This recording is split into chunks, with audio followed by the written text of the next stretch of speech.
Welcome to the 21st Annual Electric Power Conference and Exhibition. Thank you all so much for being here, truly.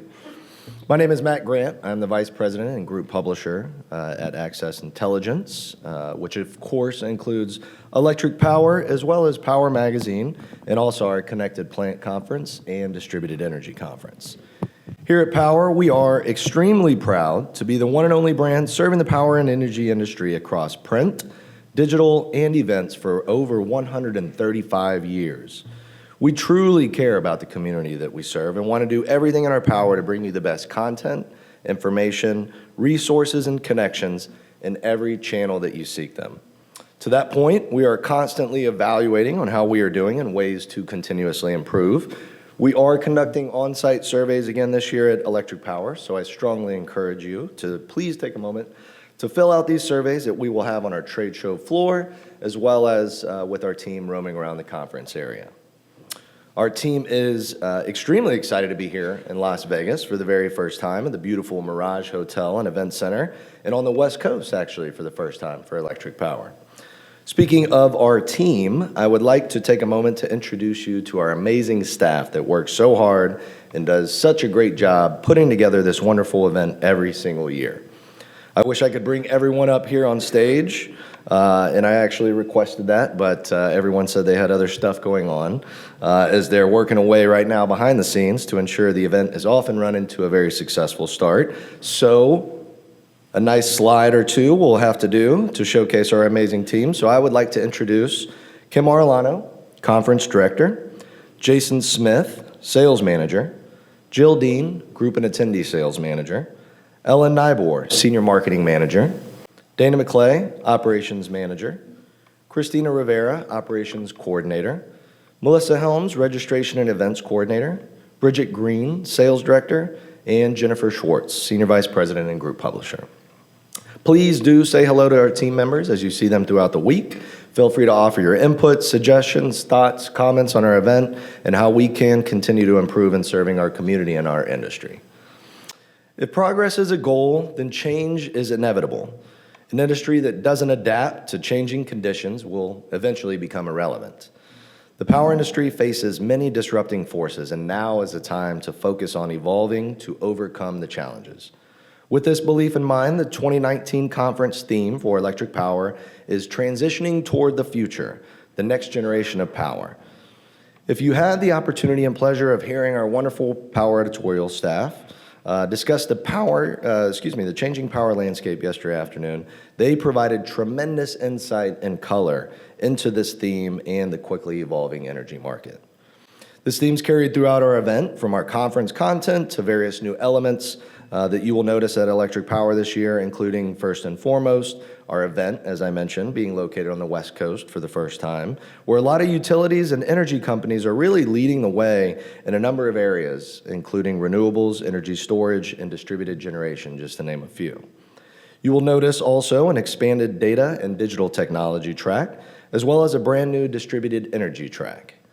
We have also embedded our premier conference content on the exhibit hall show floor for our conference delegates in our educational arenas and provided more conference access to our exhibitors, as well as adding the HRSG users group to our stellar list of co-located events in order to better cover the natural gas and combined cycle industry. And that's just the beginning. You will notice even more areas of our event we have worked to improve this year, and please do stay tuned for many, many more exciting changes to come for Electric Power.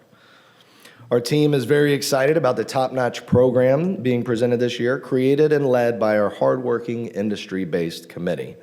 At this time, I would like to take a quick moment and ask anyone in our audience from our Electric Power Committee to please stand for recognition, and for everyone in the audience to please give them a hand. So hopefully we have some people out there.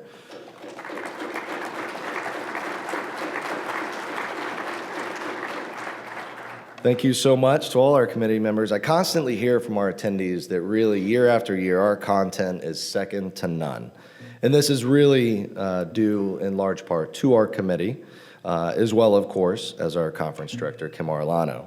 All these hardworking individuals are recognized with a committee member ribbon on their badge. So if you have any feedback on the content this week, along with sharing with our team, please please do share with anybody that you see and recognize as a committee member. While you're here for the next few days, let me highlight a few items that you're going to want to take advantage of.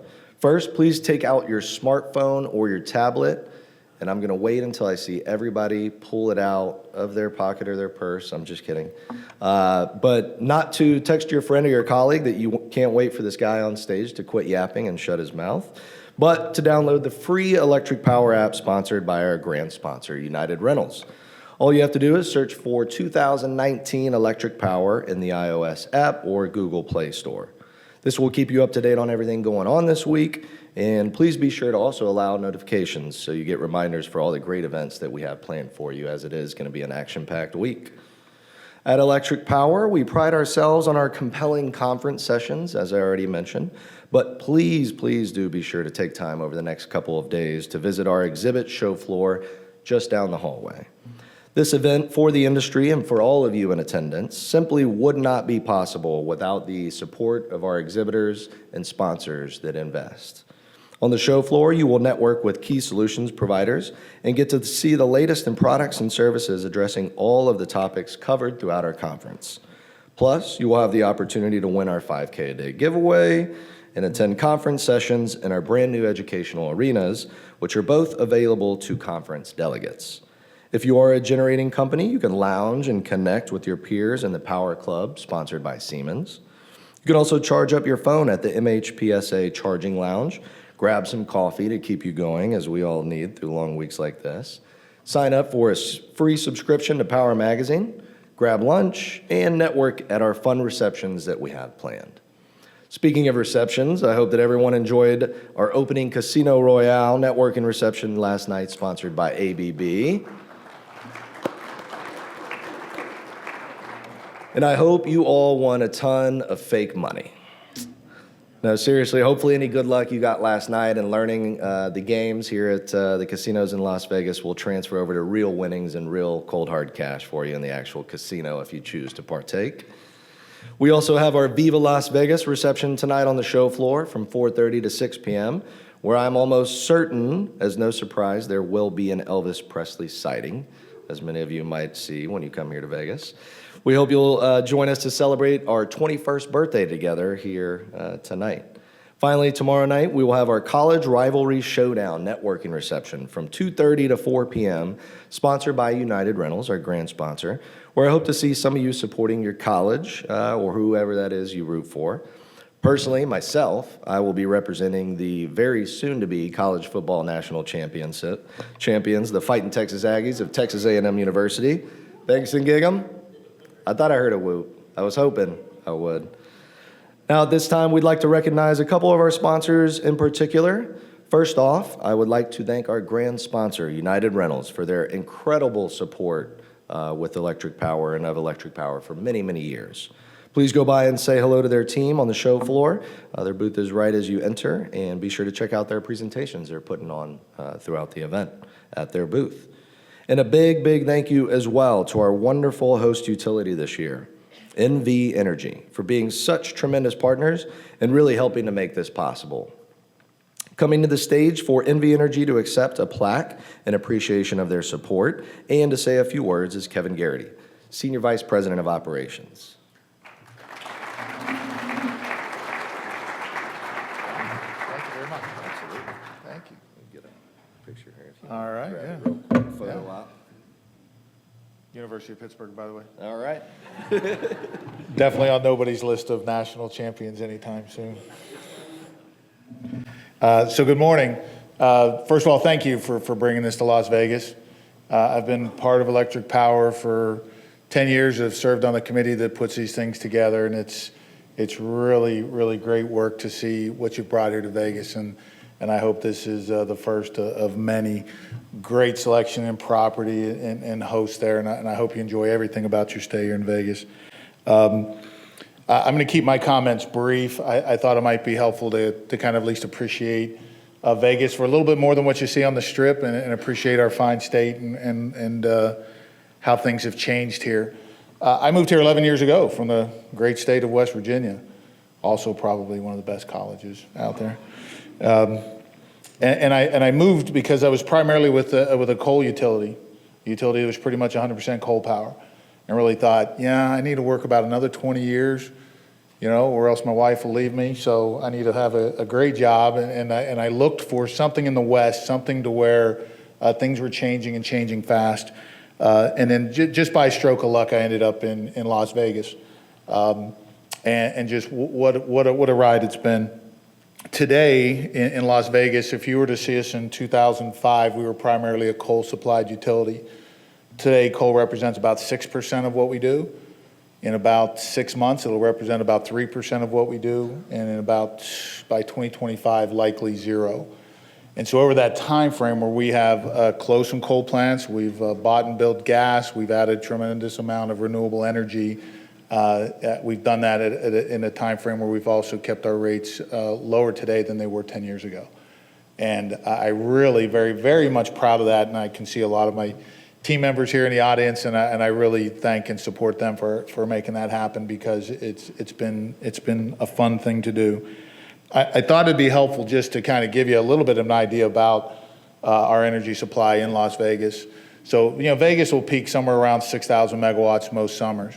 That peak would really be about 7,000 megawatts if it wasn't for energy efficiency, demand side management, and rooftop solar. So here today, especially in Southern Nevada, we'll have 25,000 customers participating in rooftop solar for a max of about 250 megawatts. On peak, on the hottest of days, we have access to 300 megawatts of home cooling. In other words, we actually control the temperatures in enough homes to where we can dispatch that resource the same way we would dispatch it economically with peaking gas turbines. And so when you think about 6,000, really could have been 7,000 in the last 10 years, but for the efforts in those three areas: rooftop solar, energy efficiency, and demand side management. It gives you kind of an insight of what our business is, right? The business really is about, hey, the assets that you have are the ones that you're probably going to have to hold on to for a lot longer than probably most people really think. A lot of people would love to see a lot of thermal and fossil shut down immediately. That's likely not to happen. And so most of the people in this room have got to keep those assets going and going effectively for a period, and how they'll operate will be completely different than what you see today. And when I looked around this morning and looked at the breakout sessions, look at the rooms, the planning committee did a great job, right? If you're in the supply side business, everything's changing, your mission is changing, right? And you just got to roll with it. Right, and I think about it with my team a few years ago. We really we huddled up over a few weeks, a month, and said, what are things likely to be in about 10 years' time? And I can tell you, we did a really very good job of saying this is likely where we're going to be, and we've had to change the way we run our plants over that time frame. And I would leave that one message to everybody that's here today is make sure you know who your customer is. Right, and some of you might be an IPP and you're just playing to the market, and the market's your customer. You better figure out what the market values the most. Some of you may have a direct customer, right? Understand what they want. But today, customers are getting into the supply game, right? The supply game is a lot less risky than it was maybe 10 years ago, but customers are still getting into that, even with the risks of commodity and price stability, some of those other things, and doing well at it. Right? And that's the new reality, that if we cannot provide what the market, what the customer needs as fast as they really want it, environmentally, choices, value, and speed, they will jump into it. So I will tell you, I love the theme of change. I love the theme of supply will look dramatically different in the next 5 to 10 years. And when I look across this room, I know the men and women that are in this room will figure out that way to evolve and operate your supply assets effectively. And with that, once again, I just want to say thank you so much for being in Vegas and for allowing us to be a host today. Thank you.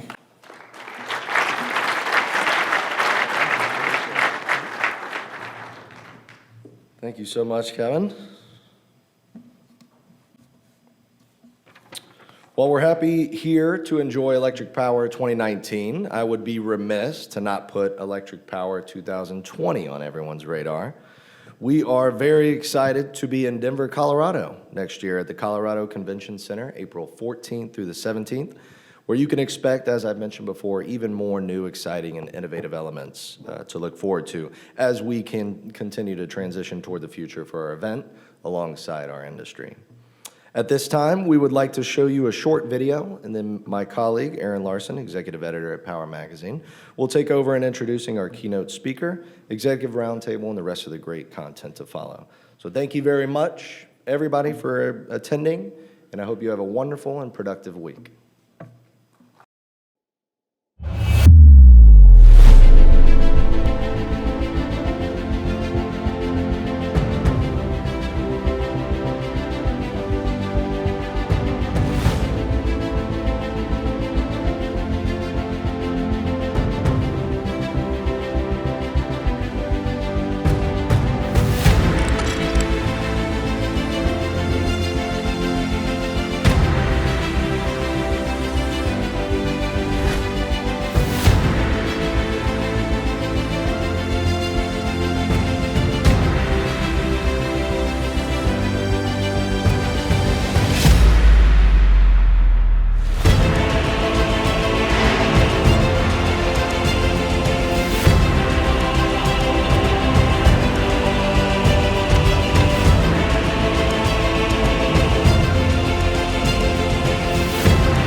Well, there's nothing like a good video to get you pumped up and ready for electric power, and that was a good one. So, I'm Aaron Larson, executive editor of Power Magazine, and I want to welcome you to Las Vegas. I'm incredibly proud to be a member of the Power team, along with Sonal Patel, our associate editor, and Daryl Proctor, our associate editor. We make up the three main editorial team that puts out, I think, the best magazine in the power industry. To begin with, I'd like to touch on a few things that Power brand offers. As Matt mentioned, we've been around since 1882, long before my time or any of your times, I'm sure. That's more than 136 years. We currently have 65,000 subscribers, and our website received more than 3.5 million page views in the past year. We offer much more than just a magazine and a website, though. We have webinars, we have our weekly e-letters, Power News, Careers in Power, and monthly e-letters, Coal Power Direct, Gas Power Direct, and Renewable Power Direct, which we just started this year.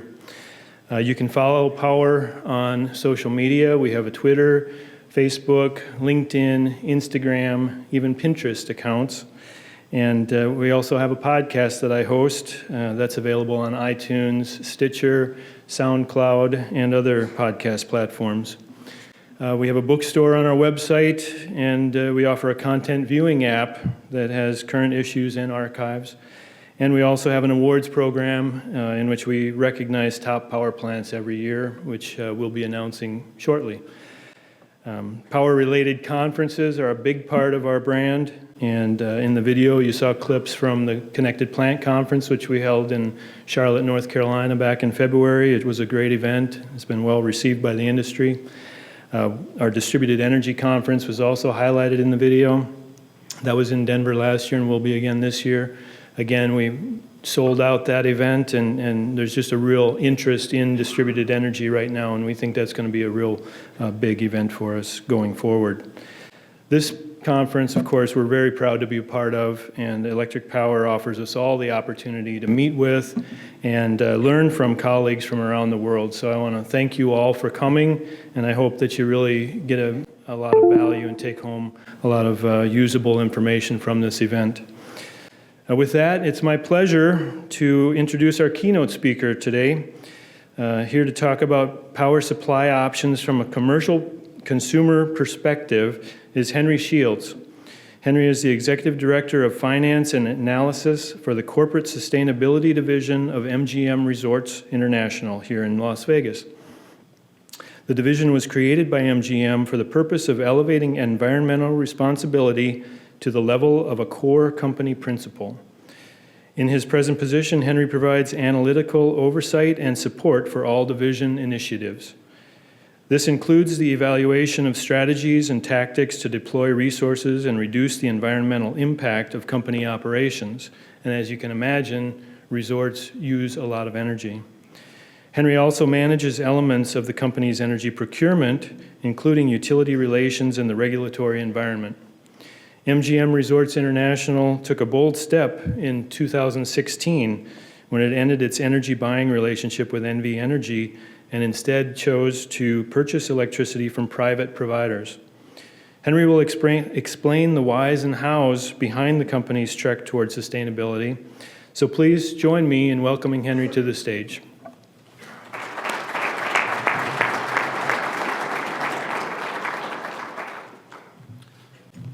Thank you very much, Aaron, and welcome everyone. I am very pleased to be a part of the Electric Power Conference 2019, and especially so here at the Mirage Hotel.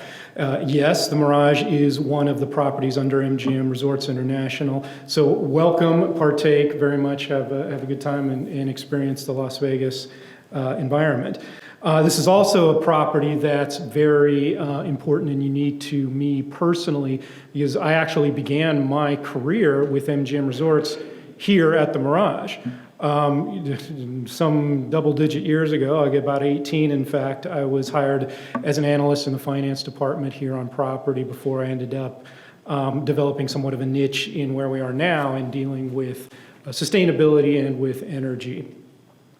And so I want to take this morning, make sure I've got this, to exactly, as Aaron mentioned, share with you a little bit about energy at MGM Resorts and in the context in particular of how we view energy, which of course is a key input and a key consumable that's vital to our business certainly, but also represents much opportunity for improvement and conservation. And in particular, tell a little bit of the story, as Aaron touched on, of how we've transitioned how we buy power and how for our properties here in Las Vegas, in fact, we are today at a position where we're participants in the open market and able to control that. And by doing so, things like incorporating more renewable power. So that's what I want to kind of talk about this morning. Okay, so I had an introduction that was very generous, so thank you for that. But again, I'm the Executive Director of Finance and Analysis for the Corporate Sustainability Division. So we're a corporate group at the parent level of our company that's, as it sounds, that's responsible for sustainability. And when we mean sustainability, it's really the impression that, or the vision, we want to operate all of our resorts and our business in a manner that doesn't take away from future generations. It's really everything that comes to that. And as I alluded to, energy is a big portion of that. It's not all, but it is a big part of it. And sustainability itself at MGM Resorts is part of a overall principle of corporate social responsibility that also includes efforts in the way of diversity and philanthropy. So at our company, we look at those as kind of the three stools of three legs of a common stool under a CSR, or corporate social responsibility platform. So that's me. Obviously, I want to give a little bit more about MGM Resorts International. Welcome to Las Vegas again. About half of the hotel rooms on the Las Vegas strips is our company. The Mirage here is an iconic property. It's going to turn 30 years old, believe it or not, later this year. And in my humble opinion, remains perhaps the most iconic brand symbol, or one of Las Vegas itself. You still to this day, 30 years later, see the volcano out front as a symbol of our city. It was developed and opened in an era that really, in many people's views, represents the beginning of the modern era of Las Vegas. But other of our hotel brands here in town include Bellagio down the street, the City Center complex includes Aria, of course MGM Grand itself, Mandalay Bay, New York, Excalibur, Luxor, Circus, Park MGM. So that's our family here. In total, you can see, where we are. We have 400 plus restaurants. One of the things that many people don't realize is MGM Resorts, being a leader in global hospitality and entertainment, we're also one of the leading restaurant, food and beverage companies as well. We have 83,000 employees. 50-some thousand of those are here locally in Las Vegas. And as we can see here, the convention attendees and market is a very big, significant portion of our business. Okay, so what I'm going to cover today very briefly, I've already made some introductions. I want to talk a little bit, although I've touched upon on how we view and are committed to sustainability as a principle. And then again, what's I think perhaps of particular interest to this group, how we have significantly changed how we not only manage, but of course buy energy through, as was mentioned, our transaction that we completed a few years ago to have access to the market. With that, I'm going to touch on some lessons learned, and I do want to have a chance, time permitting, or I'll be around for a bit to try to answer any of the questions. Okay, so sustainability, again, is my passion. It's my full-time career. And as Aaron mentioned in my introduction, I'm proud to say is a core value, a core principle of who MGM Resorts and who we are. And that's a testament, over the history that we've had. Our division's a little over 10 years old now, and we have a real track record, some of which I'll touch on. But that's the message I want to convey is we believe that this is not checking the box or a set of just criteria. It's a fundamental value of who we are as a company. Where we live, work, and do business, we consider ourselves key citizens, as a company. And of course, all of us here in Las Vegas that are local live and work here. And so, as I mentioned, we view it as our responsibility to do that in a responsible manner in who we serve.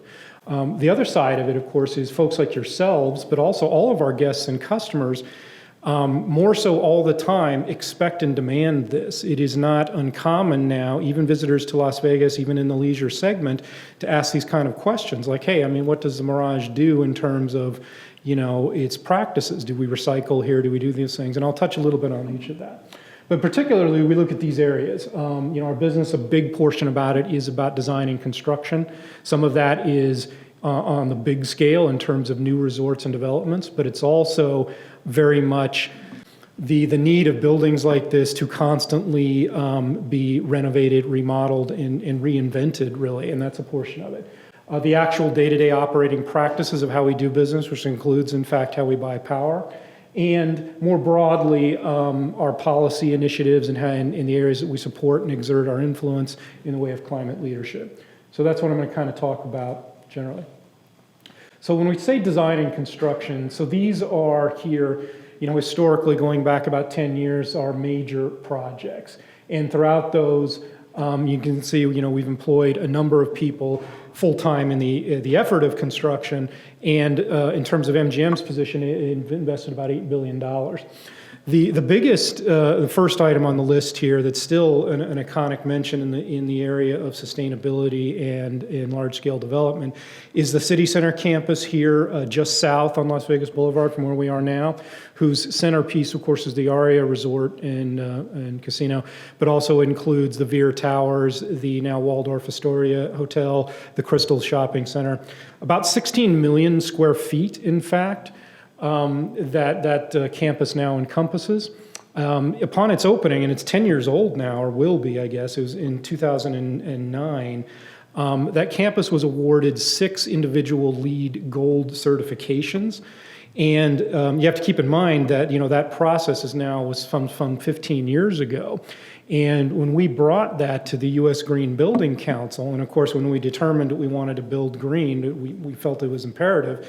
That amount of area, 16 million square feet, was greater than the sum of all of the square footage that LEED had ever certified to that point. So to say we were partners with the U.S. Green Building Council is a bit of an understatement, but we're very proud of that development. And still, even now, a number of years later, is proof and tantamount that you can combine luxury development with, in fact, world-class sustainability.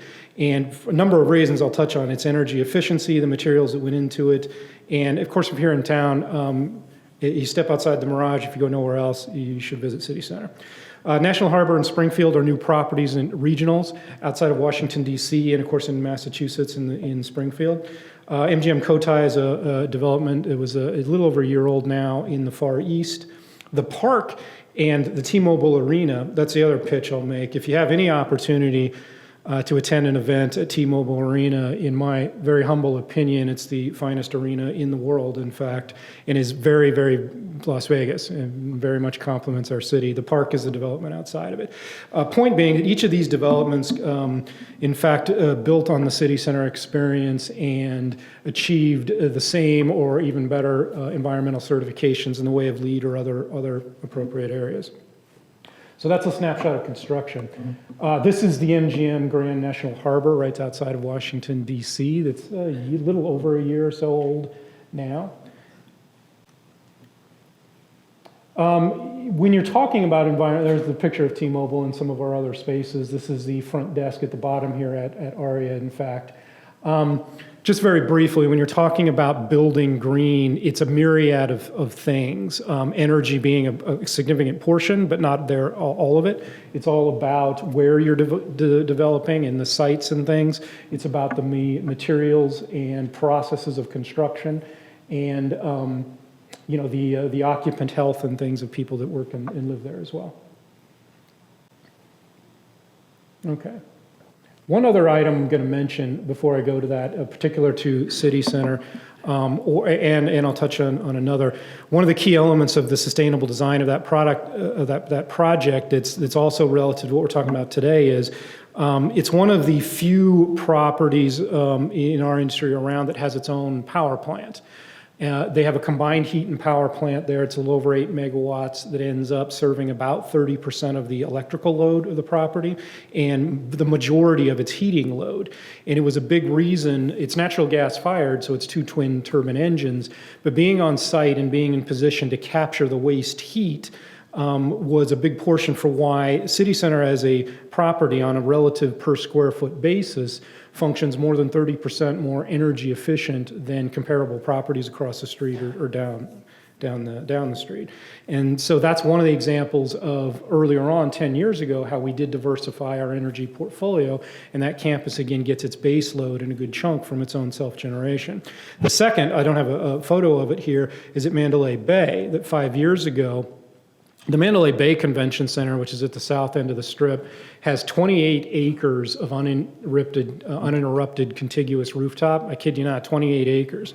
And so we looked at that, and that's now the site of one of the nation's largest rooftop solar arrays that we commissioned some time ago in a couple of phases, and then it provides a good chunk of the Mandalay's load. So those are the areas that in the last few years where we have done some self-generation, and I consider part of the construction side of things. So now let me just touch on operations. Again, MGM is literally 30 unique hotel offerings, many of which are in Las Vegas, but also regionally and around the world. And then now I'll get to maybe what you guys are curious about. We occupied a lot of land here on the Las Vegas Strip, but in terms of our electrical load, it says power usage, but we use in electricity a little over 1.3 million megawatt hours.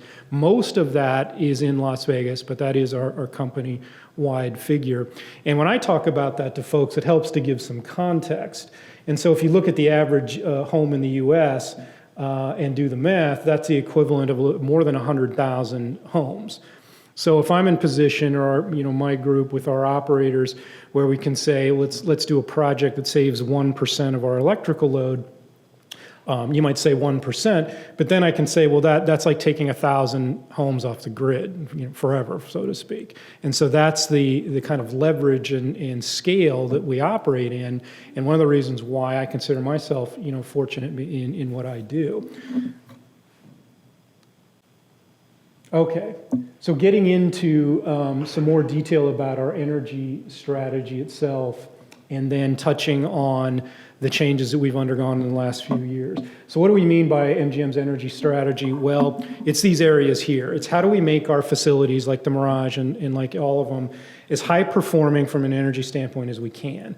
And we've been doing this for a long time, even before my group was formally set up. And I'll show you a little bit about our progress here shortly. But the first is conservation and do more with less. The second is, okay, the energy that we are going to be using and that we do have to procure, how do we do that in the most responsible, manner? And then specifically on that is, one of our stated goals when we began our transition process from day one was one of the reasons we were interested in transitioning to the wholesale market was specifically so we as a company could control our destiny in the way of renewable energy. And we stated that up front. We want to have more renewables. We're very complimentary of our utility and the progress that it's done and in our state here in Nevada and the policies we've done, but we wanted the ability to control our own destiny. So that's what we're talking about. So what have we done? This is a graph showing the last 10 years in the most comprehensive metric that we keep. That's energy per square foot. So it accounts for, of course, existing buildings that have been around for some time, like the Mirage, but also when we build new and we build more efficiently. And so we've come to a point, this is combined energy, so it's electricity and natural gas, which is most all the energy that we're talking about. We have reduced in 10 years per square foot 16%, or since a base year of 2007, and stated a public goal to get that in terms of energy itself to 30% by the year 2030. And so we're well on the way to doing that. How does this happen? It's really two things. It's conservation efforts in buildings that are already here, and that can be very simple, like upgrading to LED light bulbs, most of them in this room, and we've done 1.5 million of those.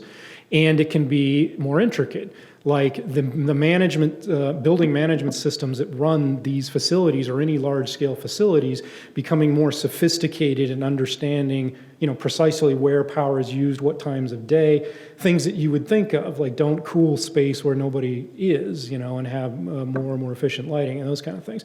So it's all of the above, and then it's when we build new developments, it's doing so hopefully that even moves the bar and can have a more efficient design. So the outcome of an energy goal, or one of the key outcomes, is carbon itself. And I mentioned a little bit earlier carbon leadership. Most of the MGM, incidentally, was the first gaming company anywhere more than 10 years ago now to publicly calculate and disclose our carbon footprint or our inventory of greenhouse gases. And so we do this now mostly as a matter of routine every year. But this is the same chart now on a carbon basis where we've reduced since the same period, since 2007, 29%, and we have a stated goal to get that to 50%. And much of this is our conservation that you saw in the previous slide, but also much of it is to the credit of entities like NV Energy, because over this time, and MGM's been a supporter of this, the power that we have procured here locally has gotten cleaner. And that's because our utility has increased its share in its portfolio of renewable power. And so that's reflected in this as well. Okay, now I want to talk specifically about our 2016 action. And we completed it in 2016. And what we did, and we got some attention, we had some press on it, but I saw many places it was labeled, an exit, a utility exit. That, I'll say up front, that's a misnomer. That's not actually what happened. What we did is we applied to just change class of service. NV Energy is a critical partner of ours, has been ever since, and will be ever since. It's just that we carved out one piece of the array of services, and now the utility provides for us distribution and transmission services, the last lines and wires into our buildings, for example. The electricity itself, we're able to source and direct on the open market, and that's it. So we became a distribution customer rather than what they call a fully bundled. And so I want to get that out up front. We didn't exit our utility, even though I think in one of my own slides probably says that. So the major barriers to doing this and why, well, number one, Nevada today is still predominantly a bundled state, meaning that if you're a residential customer and stuff here, you use the local utility. I mentioned, despite what we did at Mandalay Bay, which we're very proud of, in terms of diversifying more of that energy, there's a limited amount of rooftop space, certainly relative to the power that these properties use. In Nevada, to what we did, there was a law on the books for some time. We didn't invent what we did, but it was relatively little utilized, and there was relatively short or scant regulatory history in what we did. And so those were some of the major barriers. There were a couple of examples in the northern part of the state of other customers in more rural settings that had done what we did, but we were the first private industry, and certainly the first here in Las Vegas in the urban center of Nevada. All right, here it says energy exit.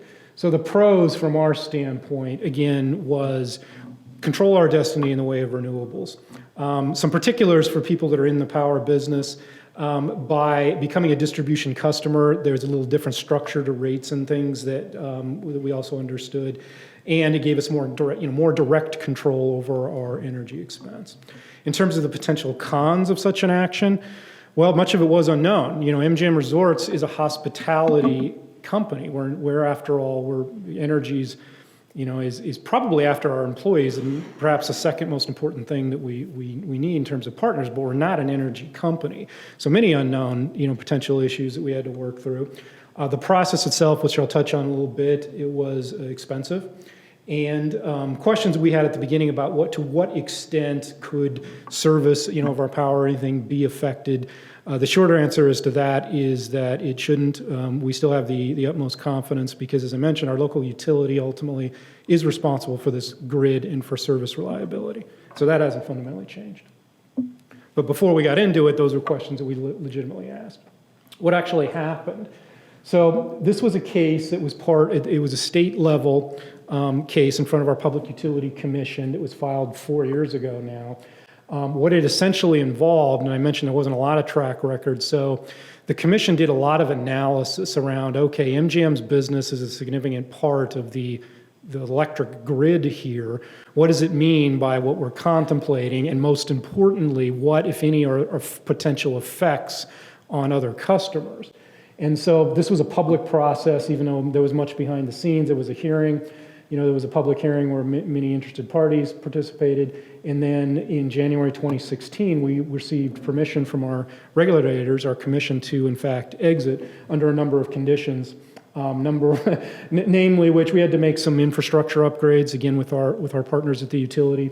And we had to pay an impact fee of $82 million, which we did. And so let me touch a little bit on that. That received, of course, some much attention and is what I meant when I talked about being costly. This was not a fee for our utility. It was not to benefit them directly. The objective or the job of our commission in this was to determine legally if we had the right to do it, which we did, and then more importantly, okay, what effect would this exit or separation on the supply side mean to other customers? And we knew this from the beginning. A paramount concern was we didn't want it, because of what we were doing, to have an adverse effect or cause anyone else's power bills to go up. Simple as that. And there's lots of reasons you can imagine why that could be the case. And so, we live here, our employees live here. We weren't going to do this if it meant that our employees, for example, and all the residents here were going to have higher power bills. So we paid this money as an impact fee to ensure that was completely made whole. And that was what the commission determined was required, and that's what we agreed to. So that's what it represented. And then we actually transitioned beginning in October, given the time it took to do this, and went on the open market. And now, today, we buy our power, and it's delivered to the grid here on our behalf from the regional market. So how does it make things different? We now are in the power business, I guess, on the consumer side now. I mentioned we weren't before, but now we kind of are. Tenaska Power Services is what our state calls our alternate provider of electricity. This is one of the country's largest private entities that many people don't know because it's not really a consumer-facing business, but they manage and deal with a whole lot of power, and we're very interested in us and in Nevada, as you can probably imagine. And then now, of course, we have control over our energy portfolio, and specifically, we have access to what we envisioned at the beginning of this, which is a greater transition of all of our power to more renewable means. Something I'll mention that Nevada has a rich history on. Nevada was one of the first states back in 1997, in fact, to have a renewable portfolio standard and to require a minimum amount of power come from renewables. All right, and so last year, the last year at this time, because almost immediately after we completed the transition, we invited the renewable market to come talk to us. And I got to say, we were pretty impressed with the level of interest, not only in MGM and in our company, but in our region and in Nevada. We were open-minded. We looked at lots of different possibilities, a few different technologies, both within Nevada and outside. Ultimately, we ended up partnering with Invenergy, who's North America's largest independent renewable energy company. They're based in Chicago. They have a big history in wind power and a growing presence in solar. And in where we are geographically, that's what we agreed with them to do. They're going to build for us exclusively, just about 20 miles north of where we're sitting here right now in northern part of Clark County, a 100 megawatt solar photovoltaic PV farm exclusively for our properties. And the way that's configured, it's a nice round number that's in fact utility scale, but it happened to suit us in terms of our load so that we'll be able to use all of that power. Now, solar is an intermittent resource, of course, but you pick the right hour of the day, when the sun's shining, and we'll be able to say, yeah, 90% of everything in this building is coming from those panels. On a total volume basis, it's going to end up being about a third or close to that of our power, overnight. But during the day when it's on, it's going to be most of our power. That's underway now. It's part of Nevada's, redevelopment in this space and to become more of a leader in renewable energy. And so we're glad to contribute to that, and it'll be commissioned next year, and we'll start taking that really in early 2021. Okay. All right, so I'm going to wrap this up quickly here. The lessons learned of kind of where we've done and as much significant change and a lot of effort and some investment to make it happen. The positives, if I see it, again, our action and our actual case in front of our regulators attracted attention. And I think it's just one example of how this business is changing. And if it serves others, then I think that's a positive. By being on the market directly, there are pros and cons, but there are economic advantages that now we have a track record of. And again, enables us, most importantly, to control where our power comes from. The negatives of such a thing of where we are, because again, this took much effort in an area that, again, was not our company's core competency.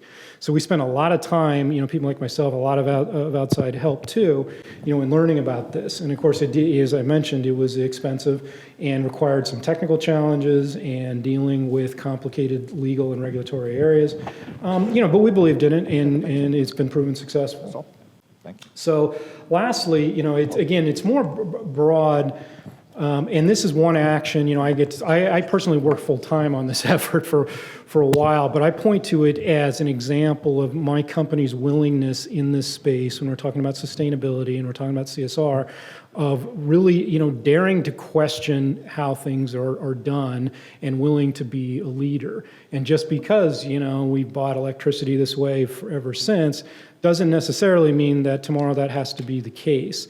And I think that's very important. I think that's very critical for any organization that's going to, continue and to be a leader. And so this is a very, clear example of that. It took a lot of real resources and time, and was not without risk. But again, we've proven where we believe that it's in our best interest, to be willing to make that leap. So that's kind of a summation of what I do and where we've come and now. And even, tomorrow and beyond, we're still learning things all the time about this because we have a bit of a track record, but it's still new in many respects. All right, I want to thank everyone, welcome you again to fabulous Las Vegas, and to Mirage in particular. I'm around, or if I can take a couple of questions, time permitting, with where we are in the clock, I'm happy to do that. Yeah.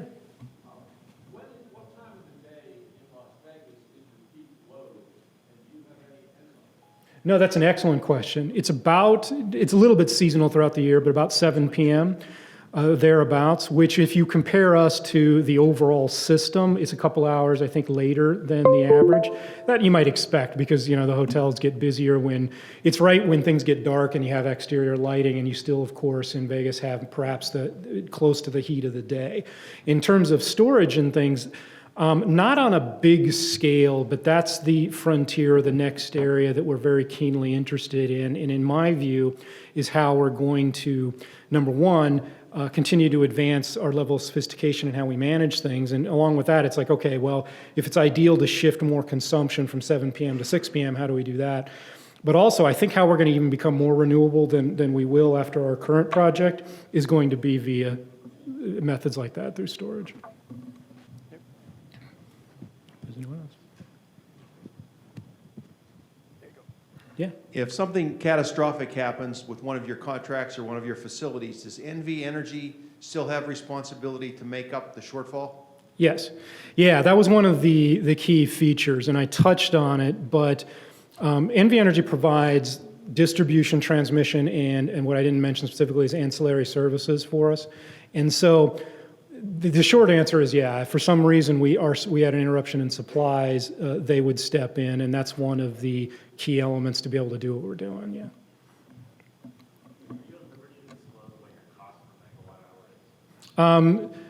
No, not specifically, but I'll give credit to the utility. It is cheaper than it was a few years ago, and it is cheaper than it was 10 years ago. Cost was a factor. You're not going to spend the impact fee or invest that money without believing that there's an economic story, and I don't want to downplay that. And we've realized what we anticipated in that, and so we spend less than we did a few years ago. The flip side being we have a little bit more exposure directly. What's the differential between peak and off-peak minimum? For our company? Well, or for our in company? Las Vegas, for instance. In other words, Oh, I can give you an idea of that. Yeah, okay, so the system, I think Kevin mentioned, is about 6,000 megawatts. Our company at its peak, at the comparable, would be 170 or so, so we're a decent piece of that. That's less than it once was. And to give you some perspective, in the winter time, a monthly peak may top out at 110, 115, and something like that.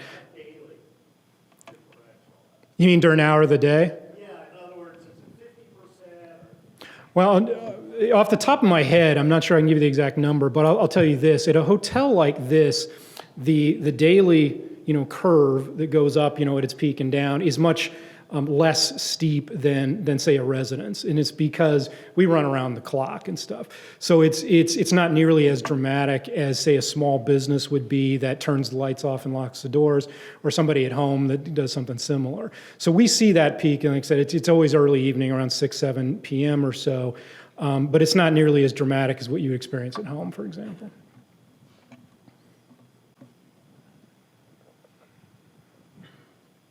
Yeah. Here you go. So there was Here. legislation that was passed recently for 50% RPS by 2030. Mhm. What is MGM's plan to meet that requirement? Yeah, no, excellent question. There was a ballot question that essentially alleged with that's still in process. That the process in the state that requires to come up again in the next in another cycle, but it passed last year. But the legislature is in session now, and so you may see coming out of that. We've anticipated this for a number of years. An increase in our current standard. Nevada right now requires 25% by the year 2025, and I expect that'll be moved something to what you're saying, to 50% by 2030. The deal we've done on our own solar farm will get us most of the way there, But just like everyone I'm aware of here in Nevada, we'll need to address that difference between, say, 30-some-odd% to 50. And it's my belief that we'll examine, obviously in the ensuing years, a number of ways to do that. But incorporating storage technologies with perhaps other more solar may be the path to do that. But that's what we'll determine. We will have a little bit of time to do so. But I'll just say that MGM has historically been a supporter of the renewable standard in Nevada. It's been increased a number of times, and so we very much anticipated this, coming for a while.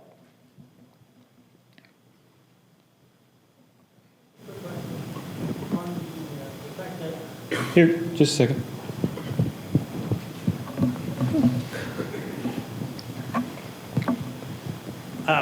This is a prime example of prosumer. You produce your own energy and you consume that as well.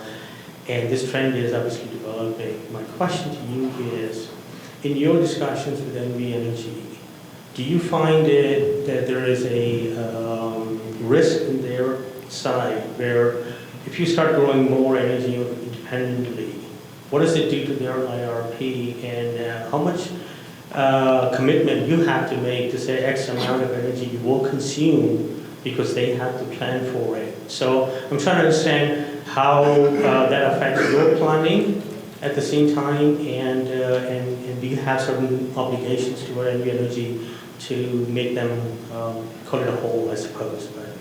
No, you're touching on some of really what the heart of our case was, which in essence was to determine the effect of MGM separating the procurement side from the rest of the system, and what that does in terms of commitments utilities made, obviously much investment in local infrastructure and in their rate base.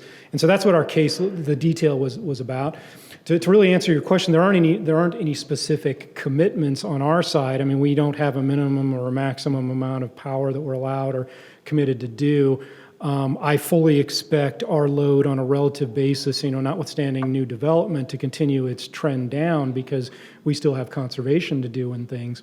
If you talk about specific examples like doing our solar rooftop array at Mandalay, well, those cases always involve the utility as a critical partner. They always do. And it's because we're talking about a significant source. That's a little over 8 megawatts. I don't think I mentioned that. So it's a big rooftop solar system.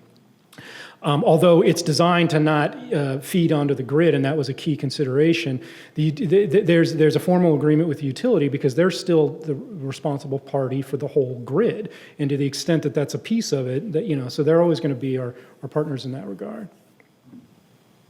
All right, thanks, Henry. Appreciate it very much.